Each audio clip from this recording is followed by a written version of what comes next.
It's a tale of two Republicans. I'm Essie Cupp. Welcome to Unfiltered. In one corner, South Dakota Senator Mike Rounds, and in the other, House Minority Leader Kevin McCarthy. Mike Rounds is defying former President Trump, and with gusto. He said in no uncertain terms on Sunday that the 2020 election was fair. As he put it, there were none of the irregularities which would have risen to the point where they would have changed the vote outcome in a single state. The election was fair as we have seen. We simply did not win the election as Republicans for the presidency. Unsurprisingly, that true statement did not sit well with Trump.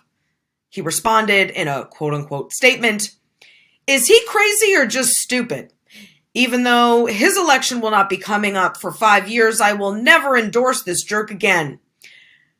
Rounds, perhaps unintimidated by Trump's threat 5 years from now, doubled down. He said, "I stand by my statement. The former president lost in the 2020 election."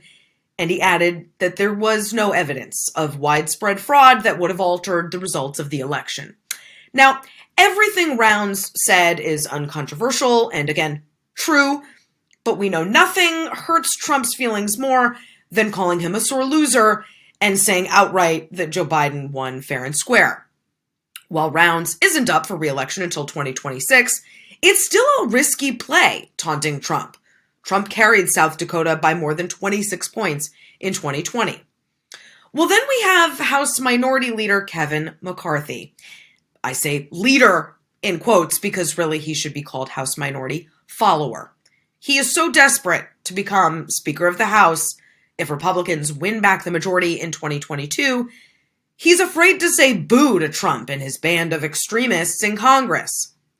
The easiest thing to do as leader, for example, when Republican Congressman Paul Gosar made an anime video in which he appears to kill his colleague, Congresswoman Alexandria Ocasio-Cortez, would have been to discipline Gosar, remove him from committees, banish him into irrelevance, and be done with the vile headache he is sure to continue to be. But McCarthy sat by as Democrats did what he should have and censured Gosar.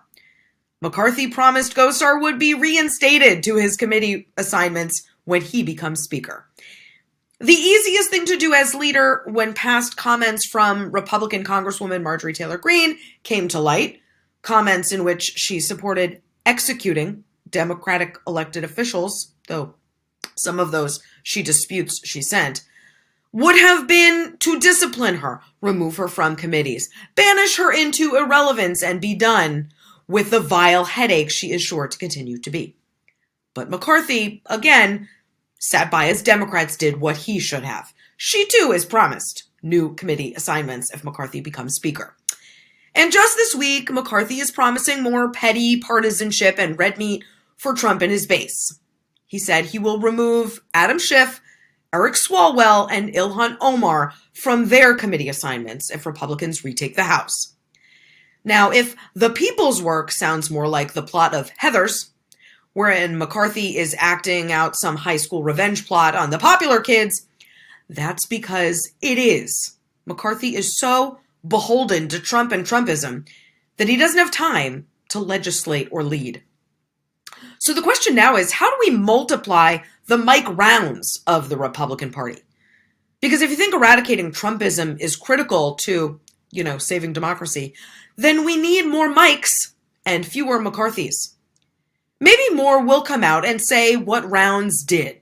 The more that do, the weaker Trump becomes. And there are some promising developments. None other than Senate Majority Leader Mitch McConnell defended Rounds.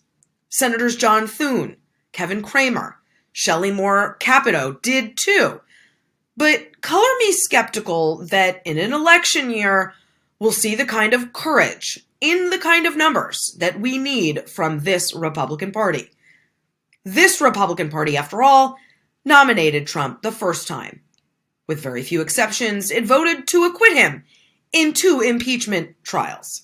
It nominated him a second time, and even though he lost, this Republican Party largely continues to spread his big lie. More Mikes, fewer McCarthys, the math doesn't look good. Okay, that's it for me. See you next week.